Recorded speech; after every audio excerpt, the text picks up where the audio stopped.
Hello everyone, सबको नमस्कार है। और अभी होली का त्यौहार चल रहा है, तो आप सब, मैं ये मान के चल रहा हूँ कि अभी आप लोग पढ़ाई नहीं कर रहे होंगे और अच्छे से होली का त्यौहार मनाइए।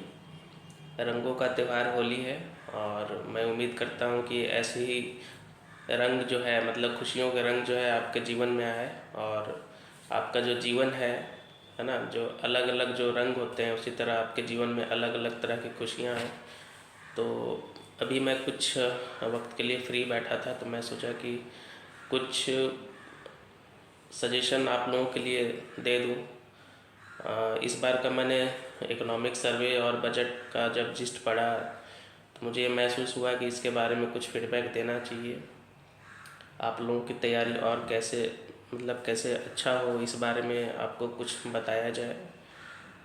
क्योंकि होता क्या है कि कुछ पेपर्स जो हैं, जैसे हिस्ट्री पार्ट हो गया, पॉलिटी पार्ट हो गया, ये सब सबके लिए बहुत ही मतलब एक अच्छा सब्जेक्ट माना जाता है। सब लोग इस पे अच्छा कमांड रखते भी हैं और सब लोगों को अच्छी जानकारी होती भी है और आई थिंक सब लोग अच्छा स्कोर भी करते हैं। आंसर वगैरह भी लिखने में ज़्यादा दिक्कत नहीं आती है।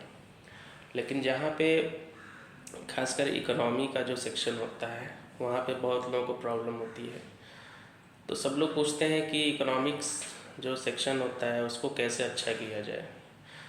तो मेरा ये मानना है कि इकोनॉमी सेक्शन को अच्छा करने के लिए, चाहे वो बीपीएससी हो या यूपीएससी हो या जेपीएससी हो, मैंने अपने तैयारी के दरमियान मैंने क्या महसूस किया कि इकोनॉमिक्स को अगर आपको अच्छा पकड़ बनाना है, उस सब्जेक्ट पे आपको अच्छा पकड़ बनानी है, तो उसके लिए आपको क्या करना होगा कि बुक के साथ साथ जो गवर्नमेंट के जो पब्लिकेशंस हैं, लाइक बजट, सर्वे, फिर इंडिया ईयर बुक होता है, ठीक है। तो आप सेलेक्टेड चीज़ों को आपको पढ़ने की आदत डालनी पड़ेगी, ठीक है। आप इंडिया ईयर बुक नहीं भी पढ़ें तो चलेगा, ठीक है। उसमें एक डिपार्टमेंट ऑफ फाइनेंशियल सर्विस होता है, उसका कुछ कुछ आंकड़े रहते हैं, कुछ कुछ कॉन्सेप्ट दिया रहता है, ठीक है। उसमें क्या होता है कि मिनिस्ट्री वाइज अलग अलग चीज़ें दी हुई होती है। तो चलिए, आप उतना अगर आप नहीं भी पढ़ेंगे तो आप एटलीस्ट जिस साल आप अपीयर होने वाले हैं या जिस साल आप एग्ज़ाम देने वाले हैं, आपको लगता है कि इस वित्तीय वर्ष में मैं या तो प्री या मेंस, खासकर मेंस में दूंगा। और आपको ये चीज़ से कभी नहीं भागना चाहिए कि जब प्री हो जाएगा तब मैं इकोनॉमिक्स पढ़ूंगा, तब मैं समझूंगा कि फिजिकल पॉलिसी क्या होता है, मॉनेटरी पॉलिसी क्या होता है, बैंकिंग क्या होता है, फाइनेंशियल मार्केट क्या होता है, ठीक है, एक्सटर्नल सेक्टर क्या होता है। ये सब आपको मतलब मेंस लिखने से पहले ये सब चीज़ें आपको मालूम होनी चाहिए, ठीक है। तो मैं क्या आपको सजेस्ट करूँगा कि in addition to your reference book, specially economy, आप जो भी पढ़ते हैं उसको पढ़ने के अलावा क्या होता है कि जब भी बजट या सर्वे आता है ना, तो उसका जिस्ट मार्केट में अवेलेबल होता है। आप ऑनलाइन भी डाउनलोड कर सकते हैं, इसमें कोई वो नहीं है। आप किसी भी एक बढ़िया स्टैंडर्ड कोचिंग का या फिर गवर्नमेंट का जो अपना पब्लिकेशन होता है, आप उसमें से किसी एक का जिस्ट आप पढ़ लीजिए, ताकि आपको पता होना चाहिए कि देश में चल क्या रहा है, इकोनॉमिक स्थिति क्या चल रही है, किस तरह के चैलेंजेस आ रहे हैं, सरकार उसके लिए क्या उपाय कर रही है। क्योंकि ये सब चीज़ें जो होती है ना, करंट वाली जो चीज़ें होती है, कोई भी राइटर या कोई भी पब्लिशर जो होता है वो अपने बुक में क्या होता है उसको अपडेट नहीं करता है। तो आपको क्या करना चाहिए कि आपको बजट और सर्वे का सहारा लेकर के आपको खुद को अपडेट रखना है, ठीक है।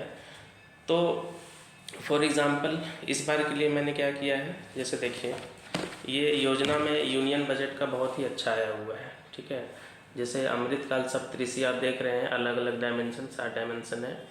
तो इसमें बहुत ही अच्छा चीज़ दिया हुआ है। जैसे मान लेते हैं कि आप कोई चीज़ पढ़ रहे हैं, तो आप जैसे ये चीज़ ही दे दिया है, तो आप बीच में से इस पॉइंट को नोट कर सकते हैं कि इसको हमको कहीं पे कोट करना हो, कहीं पे लिखना होगा, ठीक है। हर पेज में दिया रहता है। फिर ये सब फैक्ट्स जो दिया रहता है, इतना अच्छा आप कहीं भी सब चीज़ों को लिखेंगे ना, तो आपका जो तैयारी है बहुत अच्छा हो जाएगा, ठीक है। आप यकीन मानिए, ये सब चीज़ों को पढ़ने का आदत डालिए। आप जो भी लैंग्वेज में तैयारी करते हो, मतलब आपका मीडियम ऑफ एग्जामिनेशन जो भी हो, आप इन सब चीज़ों को पढ़ने का आदत डालिए। हमेशा लोग पूछते रहते हैं ना कि जो टॉपर्स होते हैं या जो सिलेक्शन लेते हैं वो अलग क्या करते हैं, वो यही सब अलग चीज़ें करते हैं, ठीक है। सिर्फ कोचिंग के मटेरियल्स पे वो डिपेंड नहीं रहते हैं, खुद का भी अपना पता होना चाहिए कि आपका जो इन्फॉर्मेशन का जो आपके पास जो लेवल है उसको और इनरिच कैसे करें और समृद्ध कैसे करें, ठीक है। तो आपको क्या करना है कि आपको इस बार के लिए योजना जो आया है मार्च महीने का, उसमें यूनियन बजट का बहुत अच्छा दिया हुआ है। तो आप लोग से मैं रिक्वेस्ट करूँगा कि आप लोग योजना 30 रुपये की मैगज़ीन है, ज़्यादा खर्चीला भी नहीं है, तो आप उस लोग को पढ़िए, 3 से 4 दिन में ख़त्म हो जाएगा और बहुत ही अच्छा दिया हुआ है। आप उसी में अंडरलाइन कर लेना कि ये चीज़ें मुझे ध्यान में रखनी है। आप एक रीडिंग दो, आपको 30% चीज़ें समझ में आएगी।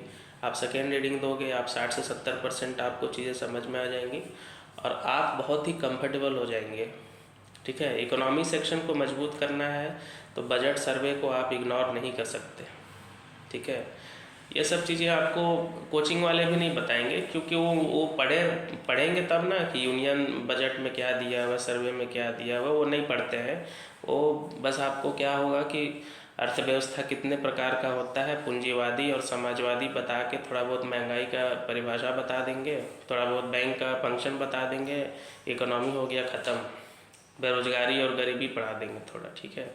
लेकिन जो स्टैंडर्ड जो एक इकोनॉमी पे जो कमांड होना चाहिए, उसके लिए अगर आपको कुछ करना है ना, तो आपको ये सब चीज़ों पे ध्यान देना पड़ेगा, ठीक है। जो लोग भी खासकर इकोनॉमी को लेकर के जिनको भी मन में डर बना रहता है, आप लोग एक बार ये सब चीज़ें पढ़ने का आदत डालिए। अरे साल भर में एक बार ये सब चीज़ें आती है, आप एक सप्ताह टाइम देंगे तो आपका बजट और सर्वे दोनों हो जाएगा।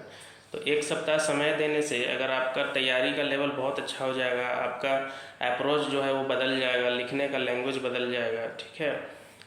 तो ये सब चीज़ें पे आप लोग थोड़ा सा काम करना शुरू कीजिए, ठीक है। फिर दूसरा चीज़ आता है, ये तो बजट था, यह है इकोनॉमी सर्वे, ठीक है। क्या है इकोनॉमी सर्वे? तो विज़न IAS का मैं हमेशा प्रीफर करता हूँ। इसका सर्वे का जो जिस्ट होता है अच्छा होता है, ठीक है। होता क्या है कि जो चीज़ें टेक्निकल टर्म जो होता है इकोनॉमी का, उसमें जो यूज़ किया रहता है, तो उसके बारे में वो साइड में लाइन बाय लाइन थोड़ा बहुत जो इम्पोर्टेंट चीज़ें होती है उसको बताया रहता है। इस बार के सर्वे में क्या है कि टोटल 12 चैप्टर दिया हुआ है। कितना? टोटल 12 चैप्टर है, ठीक है। तो 12 चैप्टर में आपको देखेंगे कि आपका फिजिकल पॉलिसी भी आपका अच्छे से कवर किया हुआ है, मॉनेटरी पॉलिसी के बारे में कवर किया हुआ है, एक्सटर्नल सेक्टर को अच्छे से कवर किया हुआ है, ठीक है। बैंकिंग सेक्टर में क्या चल रहा है, फाइनेंशियल मार्केट में क्या चल रहा है, एग्रीकल्चर से रिलेटेड क्या वेलफेयर स्कीम आ रहा है, एग्रीकल्चर का जो भी प्रॉब्लम है, जो चैलेंजेस है, उसको सरकार कैसे दूर कर रही है, ठीक है। ग्रीन एनर्जी के बारे में सरकार क्या सोच रही है, ठीक है। क्लाइमेट चेंज को लेकर के क्या सरकार को, मतलब ऐसा कोई आपका टॉपिक, चाहे वो ऐसे हो या UPSC का GS पेपर 3 हो, ठीक है, या फिर BPSC का GS पेपर 2 हो मेंस का, या फिर JPSC के लिए जो आपका GS पेपर 3 है, ठीक है, इकोनॉमी वाला, इकोनॉमी सस्टेनेबल डेवलपमेंट है ना, एंड ग्लोबलाइजेशन वाला, उसके लिए ये बहुत ही ज़्यादा है। अगर आप इन सब चीज़ों को पढ़ने लग जाएंगे ना, तो आप यकीन मानिए आपका जो तैयारी का लेवल है ना, वो बहुत अच्छा हो जाएगा और चीज़ें आपको समझ में भी आएंगी और आपको ना अंदर में आत्मविश्वास भी फील होगा, ठीक है। तो ये सब चीज़ें हैं, जैसे इसके अंदर मैं दिखा रहा हूँ, आपको इतना अच्छा चीज़ें पढ़ने को मिलेगा, ठीक है। मैं ग्रुप में पोस्ट भी किया था पढ़ते समय, इस चीज़ को मैंने पोस्ट किया था कि अगर आप ये सब चीज़ों को कहीं पे नोट कर लेते हैं, पढ़ लेते हैं, तो कितना अच्छा रहता है, आपका आंसर कितना मतलब समृद्ध हो जाएगा, है ना। जैसे बीच बीच में ये सब एक्सप्लेन किया रहता है, छोटा छोटा कॉन्सेप्ट को, ठीक है, कि जैसे ECB क्या होता है, फिर आपका लेबर फोर्स पार्टिसिपेशन रेट क्या होता है ना। बहुत तरह का कॉन्सेप्ट है। मैं धीरे धीरे सोच रहा हूँ कि इकोनॉमिक सर्वे में कुछ कुछ कॉन्सेप्ट है उसको मैं लाऊँ, ठीक है। तो आप देखिए इस तरह से कैसे कितना अच्छा अरेंजमेंट किया रहता है। तो आप लोग इन सब चीज़ों को थोड़ा सा पढ़ने का कोशिश कीजिए, ठीक है ना। आप लोग पढ़ेंगे, यकीन मानिए आपका कॉन्सेप्ट बहुत अच्छा हो जाएगा और लोगों से आप बहुत अच्छा होंगे, ठीक है।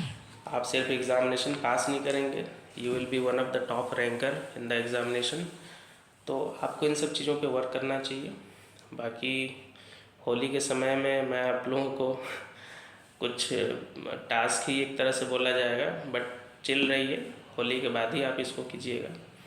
मैं अपने सहूलियत के अनुसार जब समय मिलता है तो मैं सोचता हूँ कि आप लोगों के लिए कुछ वीडियो बना लिया जाए, ठीक है। लाइव में बहुत चीज़ें डिस्कस नहीं हो पाता है।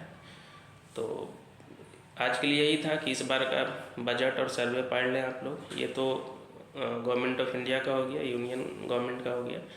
जिस भी स्टेट का आप एग्ज़ामिनेशन का तैयारी कर रहे हैं तो अभी ऑलमोस्ट हर जगह बजट आ गया है, ठीक है। बजट सर्वे हर स्टेट का आ गया है। हो सकता है अभी जिस्ट ना आया हो, लेकिन एक आध सप्ताह में अलग अलग अपने अपने स्टेट के जिस्ट भी आ जाएंगे। तो मैं आप लोग को ये भी बोलूँगा कि आप अपने स्टेट का भी, है ना, बजट और सर्वे पढ़ लें, ताकि ये पता चले कि आपके स्टेट में हो क्या रहा है, ठीक है। प्रीलिम्स पॉइंट ऑफ व्यू से अच्छा रहेगा और मेंस के लिए तो बहुत ही अच्छा रहेगा, ठीक है। तो अगला 10 दिन का आप लोग टारगेट रखिए, जिसमें कि यूनियन गवर्नमेंट का बजट एंड सर्वे और जिस स्टेट का आप तैयारी कर रहे हो वहाँ का बजट और सर्वे कंप्लीट कर लीजिए। देखिए आपके अंदर बहुत ही आत्मविश्वास आएगा और आपकी तैयारी और लोगों से बहुत अच्छी हो जाएगी। और ख़ासकर इकोनॉमी सेक्शन पे कमांड करना है तो बजट और सर्वे को आप इग्नोर नहीं कर सकते हैं, ठीक है। 2-4 टॉपिक पढ़ के इकोनॉमी पे अच्छा कमांड नहीं हो सकता है। आप सिर्फ मेरी बात मानिए और एक बार इसको आप पढ़ के देखिएगा फिर क्या क्या चीज़ें आपको पढ़ने को मिलता है, ठीक है। क्या क्या चीज़ें पढ़ने को मिलेगा और क्या क्या चीज़ें सीखने को मिलेगा, ठीक है।